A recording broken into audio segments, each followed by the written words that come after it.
खबर गोंडा से है, जहां जीजीआईसी में शुक्रवार को विज्ञान प्रदर्शनी और टीएलएम मेले का आयोजन किया गया, जहां छात्रों ने अपनी रचनात्मकता और नवाचार की मिसाल पेश की।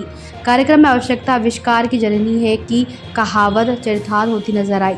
प्रदर्शनी में छात्रों ने फसल सुरक्षा के लिए झटका प्रयोग दिखाया और फलदार पौधों को बंदरों व अन्य जानवरों से बचाने के लिए उनके चारों ओर कटीले पौधे लगाने का उपाय प्रस्तुत किया। इसके अलावा रोड सेफ्टी, कार्बन प्रदूषण नियंत्रण और भूकंप रोधी भवन निर्माण जैसे प्रयोग भी आकर्षण का केंद्र रहे। टीएलएम प्रदर्शनी में छात्रों ने सरल और रोचक तरीकों से पढ़ाई के अभिनव उपाय प्रस्तुत किए। यह आयोजन माध्यमिक शिक्षा विभाग की ओर से किया गया था। कार्यक्रम में डॉक्टर रेखा शर्मा और डॉक्टर जितेंद्र सिंह ने प्रदर्शनी का अवलोकन किया। विभागीय अधिकारी सुदीप पांडे ने बताया कि प्रदर्शनी का मूल्यांकन जजों के एक पैनल द्वारा किया जाएगा और उनकी अंतिम जजमेंट के आधार पर श्रेष्ठ टालों को पुरस्कृत किया जाएगा। विजेता छात्र छात्राओं को अब मंडलीय स्तर की प्रतियोगिता में हिस्सा लेने का अवसर मिलेगा। बताएं, आज जीजीआईसी स्कूल में कोई प्रदर्शनी लगाई गई है, कितने विद्यालय हैं, क्या इसका मतलब है? जी, यह प्रदर्शनी जो है समग्र शिक्षा के अंतर्गत जो है समस्त माध्यमिक विद्यालयों के बच्चों की विज्ञान प्रदर्शनी है।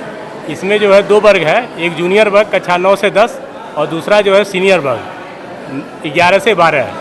प्रत्येक विद्यालय से एक विद्यालय इसमें सम्मिलित हैं? 50 विद्यालय सम्मिलित हुए हैं इसमें। और इसमें इस प्रदर्शनी में जो है बच्चों को पुरस्कार की व्यवस्था है। प्रथम पुरस्कार जूनियर वर्ग और सीनियर वर्ग में 4,000 रुपये है और द्वितीय पुरस्कार जो है जूनियर वर्ग और सीनियर वर्ग में 3,000 रुपये है और तृतीय पुरस्कार जूनियर वर्ग और सीनियर वर्ग में जो है 2,000 रुपये है। और 10 बच्चों को 5 जूनियर वर्ग से 5 सीनियर वर्ग से 500 रुपये के सांत्वना पुरस्कार दिए जाएंगे। और जो बच्चे प्रथम तृतीय स्थान पर आएंगे वह बच्चे जो है कल 25 तारीख को यहीं पर पीएमसी राजकीय बालिका इंटर कॉलेज में मंडल स्तरीय विज्ञान प्रदर्शनी का आयोजन किया जाएगा, उसमें प्रतिभाग करेंगे। इसके साथ इस प्रदर्शनी के साथ राजकीय माध्यमिक विद्यालयों के शिक्षकों की प्रदर्शनी टीएलएम प्रदर्शनी आयोजित की गई है। इस टीएलएम प्रदर्शनी का उद्देश्य यह है कि कक्षा शिक्षण में जो है वह किस तरह जो है शिक्षण अधिगम सामग्री का प्रयोग करेंगे। इसमें राजकीय माध्यमिक विद्यालयों के हमारे राजकीय माध्यमिक विद्यालय गोंडा जनपद में 26 हैं। 26 विद्यालयों के सभी शिक्षकों ने जो है प्रतिभाग किया और इस प्रदर्शनी में जो 12 विषय के शिक्षक सम्मिलित हुए हैं, 12 मुख्य विषयों के शिक्षकों का जो है इसमें सम्मिलित करना था।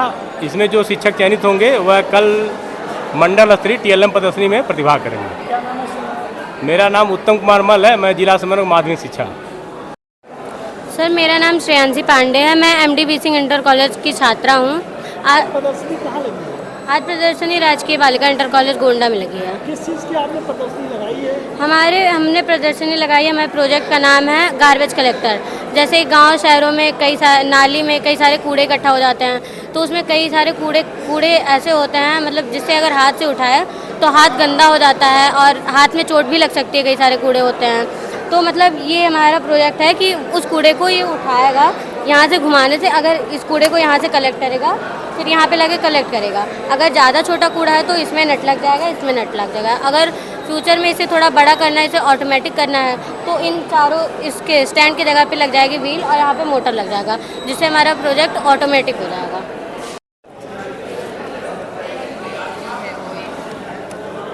क्या नाम है आपका? सर, मैं श्वेता सिंह राजकीय high school lower Tipra Velsar Gonda से हूँ। मैं हिंदी की अध्यापिका हूँ। मैंने जो है विराम चिन्ह के ऊपर अपना वो बनाया है मॉडल। जैसे होता है, जैसे हम काम कर रहे हैं, लिख रहे हैं, पढ़ रहे हैं, किसी चीज़ में यदि हम लगातार कर रहे हैं तो हमें जो थकावट होती है और जिससे हम उठते हैं, उससे बचने के लिए, चाहे वो पढ़ाई के क्षेत्र हो या कोई भी, जो हम ठहराव लेते हैं, रुकावट लेते हैं, उसी को जो है उसमें बोला जाता है विराम चिन्ह।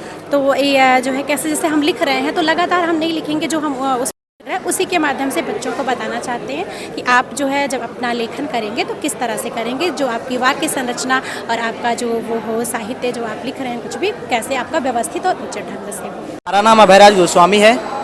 हम कन्हैया, ये जीजीआईसी में लगाई गई है। हम कन्हैया लाल ये हम फसल सुरक्षा पे बनाए हैं, मानव कल्याण में जीवन विज्ञान का है। हम कन्हैया लाल इंटर कॉलेज के छात्र हैं। ये हमने जो प्रोजेक्ट बनाया है, इसमें यदि कोई जानवर यदि हमारे खेतों की तरफ जाता है तो वो लेजर से पहले वो सतर्क हो जाता है, तब भी वो नहीं मानता है तो उसको झटका लगता है। तार लगाए जा रहे हैं, उससे लोगों की मौत भी हो रही है। नहीं, उसमें झटका लगेगा, करंट पूर्णतः नहीं लगेगा जिससे मौत हो जाए। इसमें केवल नाव मात्र झटका लगेगा। मैडम परिचय देते बताइए, प्रदर्शनी कहाँ लगाई है, क्या प्रोजेक्ट आप दर्शाना चाहती हैं? मेरा नाम शालिनी मिश्रा है। मैं रसायन विज्ञान की प्रवक्ता हूं और आज के समय में मैं पीएम श्री फखरुद्दीन अली अहमद राजकीय इंटर कॉलेज में कार्यरत हूं। मैं राजकीय बालिका इंटर कॉलेज गोंडा में विज्ञान प्रदर्शनी में टीएलएम के लिए प्रस्तुत हुई हूं और मेरा टीएलएम है बच्चों को जो हम केमिस्ट्री में, रसायन विज्ञान में हम मॉलिक्यूल्स जो पढ़ते हैं, अणु जो पढ़ते हैं, उनके क्या शेप होते हैं और शेप दिखने में किस प्रकार होते हैं, वो बच्चे उसको मैंने 3 आयामी बनाया है ताकि उसको बच्चे जान पाएँ। जब हम स्ट्रक्चर कहते हैं टेट्राहेड्रल स्ट्रक्चर, तो उसका मतलब क्या होता है टेट्राहेड्रल स्ट्रक्चर। जैसे ये मैंने बनाया है, ये है टेट्राहेड्रल स्ट्रक्चर। तो बच्चे इसको देखेंगे, पढ़ने में सिर्फ पढ़ लेते हैं शब्द, लेकिन असली में दिखता कैसे है वो बच्चे ये देखेंगे। कोण क्या होता है 2 बंधों के बीच में, वो सारी चीज़ें मेरे इस मॉडल से बच्चों को समझते हैं और जब उसको समझ लेते हैं तो बच्चों के लिए वो दीर्घकालिक हो जाता है। वो उनको हमेशा याद रहता है कि टेट्राहेड्रल मतलब ये स्ट्रक्चर है, इसमें बंध का कोण 109 डिग्री आता है।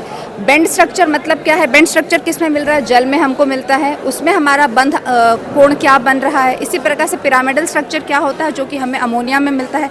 अमोनियम आयन का स्ट्रक्चर कैसा होता है, खाली 1 H का फ़र्क है दोनों में, लेकिन स्ट्रक्चर में काफ़ी डिफरेंस आ जाता है। तो वो सारी चीज़ें मैंने दर्शाने की कोशिश की, जो कि बच्चों के सिलेबस में भी है और परीक्षा में भी पूछी जाती है।